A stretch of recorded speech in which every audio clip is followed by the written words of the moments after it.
एकादशी व्रत का सबसे पहला नियम है कि आप जिस दिन व्रत करो उसके एक दिन पहले भक्ति का संचार इस हृदय में कर लो।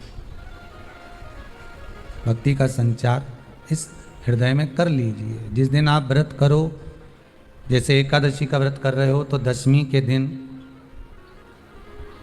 शाम का समय जब आवे, रात्रि जब होने लगे, शाम का समय आवे और रात्रि का आप जब भोजन ग्रहण करो तो उस भोजन में कोई ऐसा पदार्थ ग्रहण मत करिए जिस पदार्थ के कारण आपकी एकादशी बिगड़ जाए।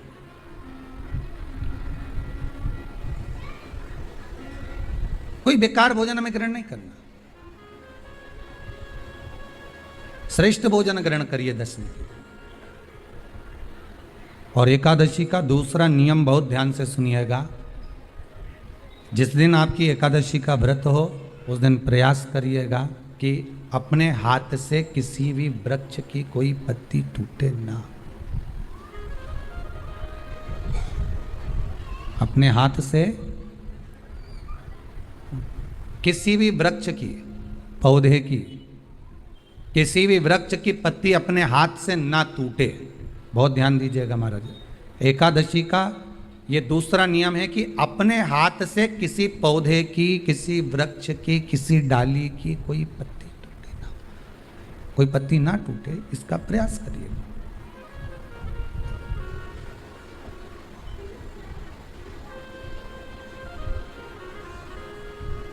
कितना सुंदर व्याख्यान कहा है, कितना सुंदर वर्णन है महाराज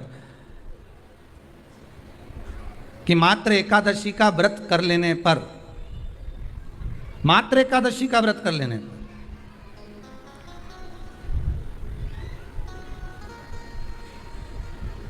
जो पूर्व में किया गया हमारा पाप कर्म है, हमने किसी जीव की हत्या करी है, हमने किसी को कष्ट प्रदान करा है, हमने किसी को अपशब्द कहा है, हमने किसी को ताने दिए, हमने किसी को आड़ा टेढ़ा कहा है, हमने किसी को गालियां दे दी है, मात्र एकादशी का व्रत ही कर लेने पर ये सारे जो दोष हैं वो समाप्त हो जाते हैं।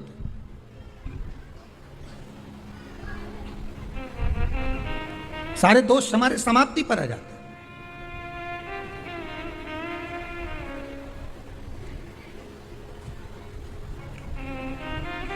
अब एक विचार करिएगा थोड़ा सा अपने मन में, अपने चित्त में, अपनी वृत्ति में एक बात उतारिएगा। एक अपने मन में एक बात को उतार कर रखिएगा कि आप अपने पाप को, अपने पाप कर्म को जिस दिन छिन्न करने वाले हो, समाप्त करने वाले हो, अपने पाप को आप जिस दिन समाप्ति पर लेकर जा रहे हो तो उसके एक दिन पहले आपको प्रसन्नता होना चाहिए कि नहीं होना चाहिए कि कल मेरा पाप कटने वाला है, कल मेरा पाप समाप्त होने वाला है। जो मैंने पाप कर्म करा है वो समाप्त होगा, जो मैंने पाप कर्म करा है वो कल समाप्त हो जाएगा। तो एक दिन पहले आपके चेहरे पर प्रसन्नता हो कि ना हो।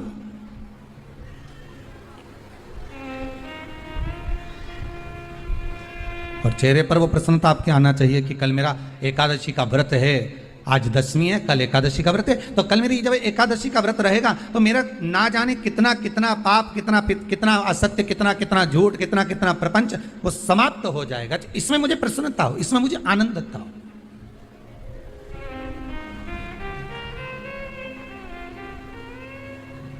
तो क्या कहा गया कि प्रयास करिएगा कि एकादशी के दिन कोई वृक्ष की, कोई डाली की, कोई कोपल की कोई पत्ती ना तोड़ी जाए। क्यों?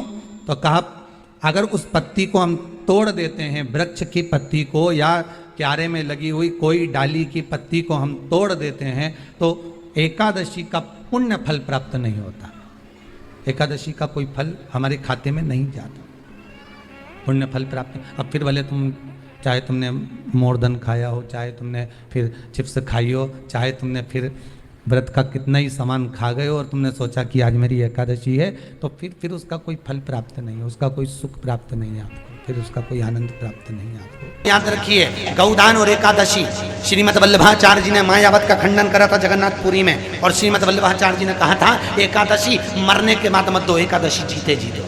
कहा था कि नहीं कहा था? जीते जी दान करिए। इसलिए जगदीश में, जगन्नाथपुरी में एकादशी उल्टी लटकी हुई है। करें अपने दर्शन। जगदीश में एकादशी को उल्टा लटकाया, क्यों? क्योंकि वल्लभ ने कहा कि एकादशी जीते जीते हो। कई पंडितों कहते हैं तुम्हारे दादाजी मर गए, जब 12वें का दिन होता है ना, तो पंडित जी संकल्प छुड़ाते हैं, देव एकादशी। बड़े बेटे ने 5 दे दी, छोटी बहू ने 3 दे दी, उसने 2 दे दी, उसने 2 दे दी, तो क्या तुम्हारे दादाजी भिखारी थे जो तुम्हारी एकादशियां लेकर जाएंगे? और तुम कौन होते हो दादाजी को एकादशी देने वाले? तुमने कौन सा इतने पुण्य कर लिए जो तुमने एकादशी दे दी?